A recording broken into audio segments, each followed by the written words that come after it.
A Muslim scholar called Mullah Omar found that a girl had been raped, and so he gathered his students at his Islamic school or madrasa, the school that he used to run, and he gathered them to wage jihad against the culprits who had raped this innocent girl.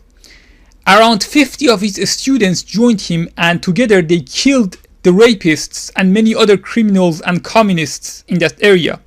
And after killing them, they took their weapons and ammunition from them as war booty. Within a short period of time, Mullah Omar took over most of Afghanistan from the Satanist communists, and by doing so ruined the media narrative regarding Ahmad Shah Massoud and Gulbuddin Hekmatyar. What's really interesting is that at that time, since Iran was portrayed as being very Islamic and extreme, Ahmad Shah Massoud used to pretend to oppose Iran.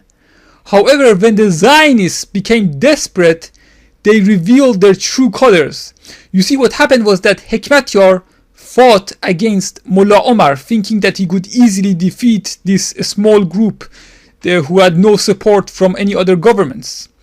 And this was while Hekmatyar himself was being armed and funded and supported by both America and the communists, and by pretty much all the other satanic governments, including Iran, which, as I've proven many times before, are really just one government, and presidents are just actors. So that's why all the Satanists, whether they pretend to be against each other or not, they were all helping Gulbuddin Hekmatyar. And there is evidence of the CIA helping him. There is evidence of Iran helping him. And it's interesting that Hekmatyar was originally a communist, and all of a sudden he started acting like an Islamic extremist. So there is evidence that he was an agent of the Soviet Union. There is evidence that he's an agent of Iran. And there is evidence that he's an agent of the CIA as well. You see, all the Satanists were helping Gulbuddin Hekmatyar. However, Mullah Omar defeated Hekmatyar so badly that Hekmatyar had to escape like a chicken all the way back to his masters in Iran out of desperation. That's right, the supposedly Sunni extremist Gulbuddin Hekmatyar escaped to the Shia Republic of Iran, and when the Zionists saw how badly Hekmatyar was defeated, they put all their deceptions and fake dramas aside temporarily, because defeating Mullah Omar was now their priority. And that's when all the masks came off and we saw the formation of the Northern Alliance. The supposedly anti-Shia Ahmad Shah Massoud, he joined the Shia militias that were admittedly supported by Iran, such as Hezb Wahdat. And even though the media portrayed Ahmad Shah Massoud as the biggest enemy of the communists who defeated the Russian Soviets supposedly with the help of the CIA, he all of a sudden joined the communists in order to form a very large group that became known as the Northern Alliance in America and as the Islamic Alliance in Iran. You see, in order for Iran to continue with their fake Islamic narrative, they had to come up with an excuse for why they were helping the liberal Ahmad Shah Massoud. So while America called Ahmad Shah Massoud's group the Northern Alliance, the media and government of Iran instead called this new group the Islamic Alliance, which I find to be really funny because there was absolutely nothing Islamic about these people. Remember, this was an alliance between liberals who openly supported the West and capitalism, and the communists who hate religion in general, especially Islam. Yet this completely satanic anti-Muslim alliance was called the Islamic Alliance by the government of Iran. In Farsi they call them Ittihad Islami. In fact, even the term alliance in their name was a fake, because this wasn't simply an alliance. These were groups that were always the same in the past, but they simply pretended to be different. And now that they were extremely desperate, they had to pretend to have formed a new alliance and put all their differences aside, when in reality they just put their masks aside so that they could openly cooperate together and not have their fighters, kill each other out of confusion, or out of, because of their own narrative, because of their own earlier lies.